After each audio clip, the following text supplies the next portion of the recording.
Non. Le contraire de l'amour, ce n'est pas la haine, mais c'est l'indifférence.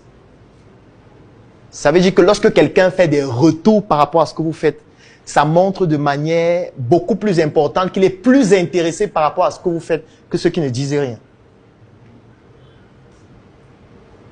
Parce que s'il n'était pas intéressé par rapport à ce que vous faites, il devait être indifférent.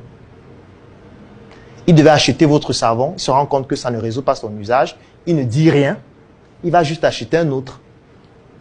Dès qu'il se rend compte que l'autre résout le problème qu'il a, il continue d'acheter chez l'autre. Il ne vous dit jamais rien. Vous ne savez même pas ce qui est en train de se passer. Mais en fait, au fur et à mesure, des gens viennent, ils achètent, ils ne disent rien, ils achètent, ils ne disent rien. Et vous vous rendez compte au fur et à mesure que votre chiffre d'affaires ne fait que baisser. Et vous n'arrivez pas à comprendre pourquoi ça baisse. Pourquoi? Parce que les gens ont été indifférents par rapport à ce que vous faites.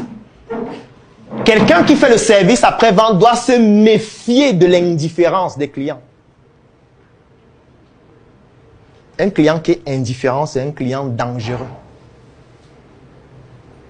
Il faut préférer deux types de clients. Soit le client qui se plaint, même s'il se plaint tout le temps, c'est lui le meilleur. Soit celui qui manifeste sa satisfaction, régulièrement aussi.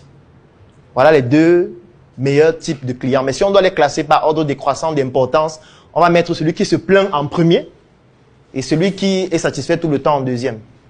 Le client le plus dangereux, c'est celui qui achète et il ne dit rien. Et il ne dit plus rien. Il se calme. Il vous voit, il vous salue, il passe. Attention. Lui, c'est un danger. C'est un poison à retardement.